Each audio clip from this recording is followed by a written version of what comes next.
Disclaimer, इस story के किसी भी हिस्से को वास्तविक जीवन की घटनाओं या लोगों के साथ जोड़ने का प्रयास नहीं करना चाहिए। यह स्टोरी केवल मनोरंजन और शैक्षिक उद्देश्यों के लिए बनाई गई है।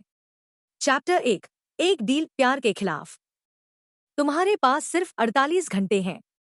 युग रंधावा ने अपनी घड़ी पर एक नजर डालते हुए कहा, फिर अपनी कुर्सी से थोड़ा आगे झुक गया। उसकी आंखों में वो चमक थी जो किसी शिकारी की होती है, ठंडी, संतुलित और खतरनाक। उसे जितने पैसे चाहिए दे दो, लेकिन 2 दिन के अंदर मेरे सामने एक लड़की होनी चाहिए जो मुझसे शादी करे। नकली शादी, असली पेपरवर्क, सब कुछ वैध। उसके सामने खड़ा अश्विन, उसका सबसे वफादार लेकिन बेचैन असिस्टेंट, गले में टाई ढीली करते हुए बोला, सर। पर अचानक शादी? Press, media, legal. Shut up. युग ने मेज पर हाथ पटका। ये शादी मेरे बाप की हार का पहला पन्ना होगी और मुझे वो चेहरा देखना है जब उसकी आंखों के सामने में उसे नीचा दिखाऊंगा। ये सिर्फ एक डील है और उस लड़की को भी यही समझाया जाएगा। प्यार व्यार कुछ नहीं चाहिए मुझे। 2 दिन बाद अनाया शर्मा, एक मध्यम वर्गीय लड़की जो जिंदगी की जरूरतों से लड़ते हुए खुददारी से जीती थी, अब एक ऐसी डील में फंसने वाली थी जिसे वो कभी सोच भी नहीं सकती थी। वो एक कॉन्ट्रैक्ट पर दस्तखत करने जा रही थी जिसमें लिखा था 90 दिन की शादी, बिना सवाल जवाब, बिना उम्मीदों के, लेकिन उसके बदले इतनी रकम की जिंदगी बदल जाए। और वो साइन कर देती है। लेकिन युग रंधावा नहीं जानता था कि जो लड़की वो सिर्फ एक मोहरा समझ रहा है, वही एक दिन उसकी सबसे बड़ी कमजोरी बन जाएगी। जानिए नेक्स्ट चैप्टर में। चैप्टर 2, मुलाकात, 2 जिंदगियों का टकराव। यह वही है, युग ने बेजारी से कहा, जैसे सामने खड़ी लड़की कोई इंसान नहीं, एक सौदा हो।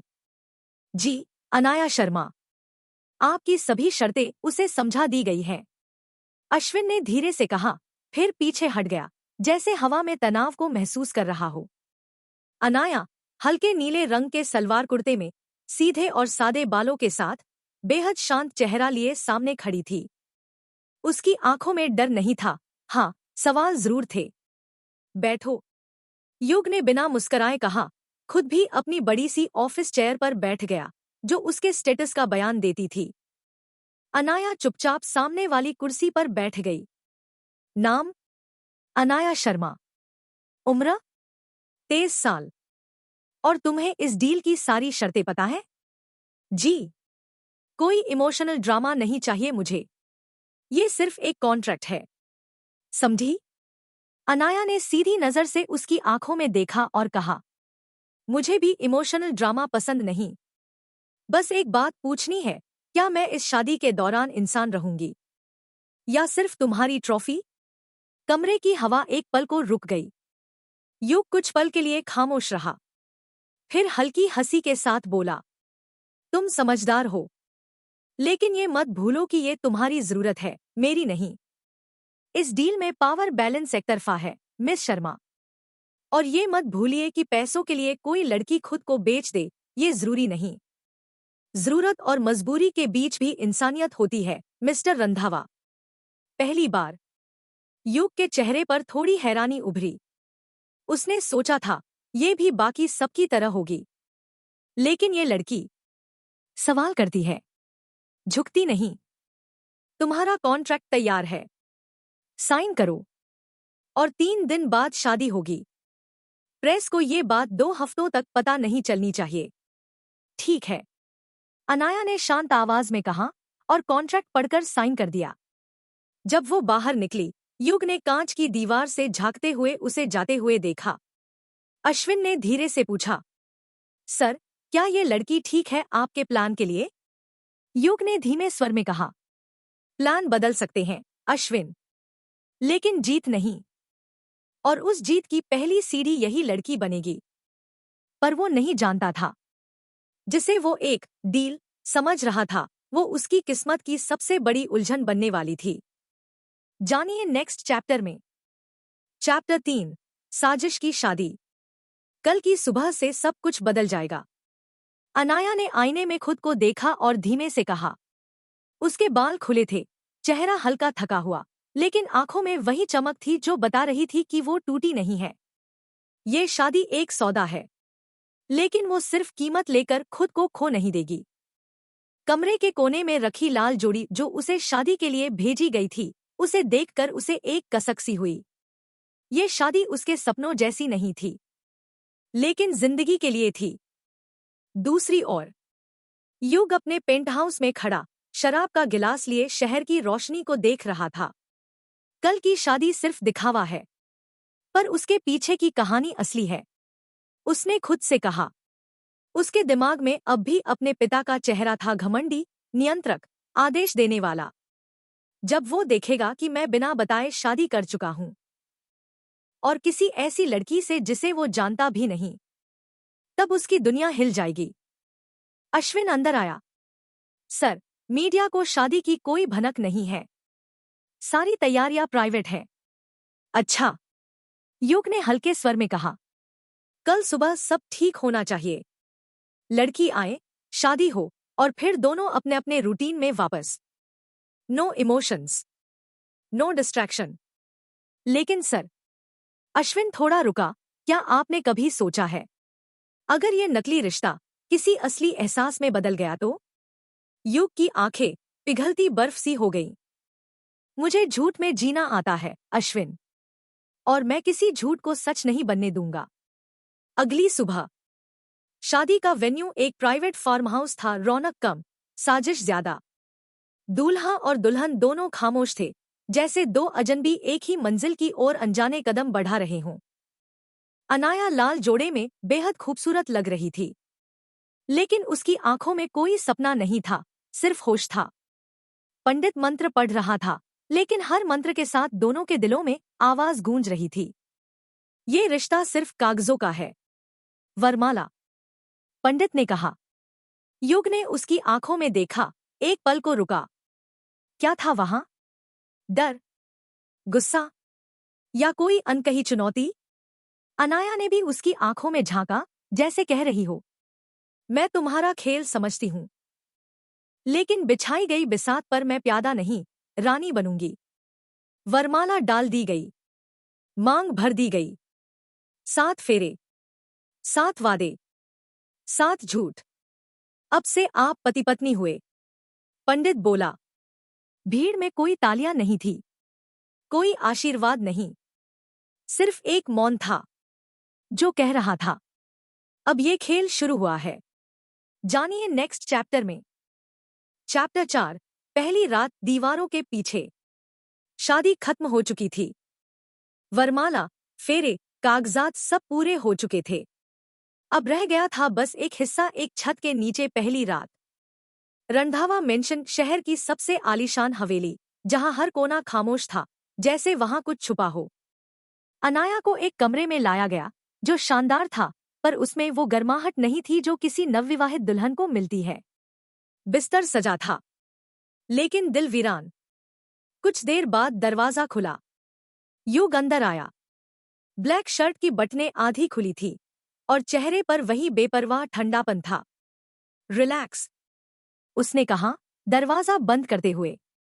मैं यहां सिर्फ एक बात क्लियर करने आया हूं, हम इस शादी में सिर्फ नाम के लिए पति पत्नी हैं। No emotions, no expectations. Anaya ने उसकी तरफ देखा, एक पल को उसकी बातों को नजरों से तौला, फिर धीरे से बोली, और मैं तुम्हारी बेगम नहीं, सिर्फ तुम्हारे झूठ की एक परछाई हूं। युग की भौहें हल्की टेढ़ी हुईं। बोल्ड आंसर, तुम्हें डर नहीं लगता? डर? अनाया खड़ी हुई। जिस लड़की ने अपनी पूरी जिंदगी की सच्चाई एक सौदे में बदल दी, उसे अब किस चीज का डर होगा, मिस्टर युग रंधावा? कमरे में सन्नाटा फैल गया। युग कुछ पल उसे घूरता रहा, फिर मुस्कराया। इंटरेस्टिंग। मुझे लगा था तुम टूट जाओगी, मगर तुम तो मुझे जवाब दे रही हो। तुमने तो खुद कहा था, ये डील है, तो मैं भी उसी अंदाज में रहूंगी। पर याद रखना युग, तुमने मुझे खरीदा है, झुकाया नहीं। युग एक कदम करीब आया। और मैं झुकाने की जरूरत भी नहीं समझता। मुझे आदत है लोगों को इस्तेमाल करने की। अनाया ने उसका सामना किया। तब ये बात ध्यान रखना, इस्तेमाल की गई चीजें एक दिन उलटकर वार भी कर सकती हैं। कुछ पल दोनों की नजरें आपस में टकराती रहीं। कोई भी पीछे नहीं हटा। फिर युग ने धीमे से कहा, गुड नाइट मिसेस रंधावा, और बगल के कमरे में चला गया। दरवाजा बंद हुआ। अनाया अब भी उसी जगह खड़ी थी। उसकी आंखें एकदम स्थिर थी। उसे मालूम था ये सिर्फ एक शुरुआत है। एक नकली रिश्ता असली टकराव में बदलने वाला था। जानिए नेक्स्ट चैप्टर में। चैप्टर 5, बाप बेटे का टकराव। सुबह का समय था। रंधावा हवेली में सब कुछ सामान्य लग रहा था, लेकिन युग जानता था कि बहुत जल्द एक विस्फोट होने वाला है। वो ड्राइंग रूम में बैठा था, ब्लैक कॉफी के साथ, जैसे किसी फिल्म का क्लाइमैक्स इंतजार कर रहा हो। और तभी बड़े दरवाजे जोर से खुले। एक भारी आवाज गूंजी, युग रंधावा। विक्रम रंधावा, उसकी आंखों में गुस्सा, चाल में तूफान और चेहरे पर अपमान की लकीरें। पीछे 2 बॉडीगार्ड्स और एक वकील। युग ने मुस्कुराते हुए कप रखा। Good morning dad. क्या आप चाय लेंगे या मेरे शादी के कार्ड की मिठाई? विक्रम गुस्से से आग बबूला था। तुमने शादी कर ली बिना मुझे बताए, और वो भी किसी अनजान लड़की से? कौन है वो? युग खड़ा हुआ। शादी कानूनी है, रजिस्ट्रेशन हो चुका है, और तुम यही तो चाहते थे ना कि मैं जिम्मेदार बनूं? तो देखो, अब मैं शादीशुदा हूं। तुमने मुझे अपमानित किया है। विक्रम दहाड़ा। नहीं डैड। युग की आवाज ठंडी थी। मैंने आपको वो एहसास कराया है जो आपने मुझे जिंदगी भर दिया, तिरस्कार, अनदेखी और पराजय। विक्रम की मुट्ठियां भींच गईं। इस लड़की का नाम क्या है? अनाया। अनाया रंधावा।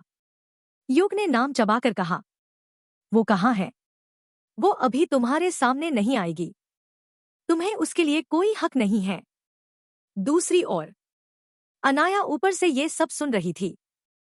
उसके दिल में हलचल थी। ये सब उसकी जिंदगी का हिस्सा था, लेकिन उसका कोई अस्तित्व नहीं था इसमें। मैं अब सिर्फ युग की डील वाइफ नहीं रह सकती, उसने खुद से कहा। वो नीचे उतरती है। सीढ़ियों पर उसकी चाल धीमी है, लेकिन आत्मविश्वास में कोई कमी नहीं। अनाया सामने आती है। उसकी साड़ी हवा में लहरा रही है, आंखों में संयम और चेहरा शांत। विक्रम ने उसे देखा। ये लड़की? अनाया ने हाथ जोड़कर कहा। नमस्ते अंकल, या शायद अब पिता कहना चाहिए। विक्रम अवाक। युग ने मुस्कुराकर कहा, डैड, मिलिए मेरी पत्नी से। अनाया रंधावा। कमरे में सन्नाटा था, लेकिन इस सन्नाटे में ही 2 बातें गूंज रही थी। एक बेटे का बदला और एक लड़की की शुरू होती जंग। नेक्स्ट चैप्टर में और भी दिलचस्प मोड़ आने वाले हैं। आज का एपिसोड कैसा लगा? अपनी राय कमेंट में जरूर बताएं। साथ ही इस वीडियो को लाइक करें और अपने दोस्तों के साथ शेयर करना न भूलें।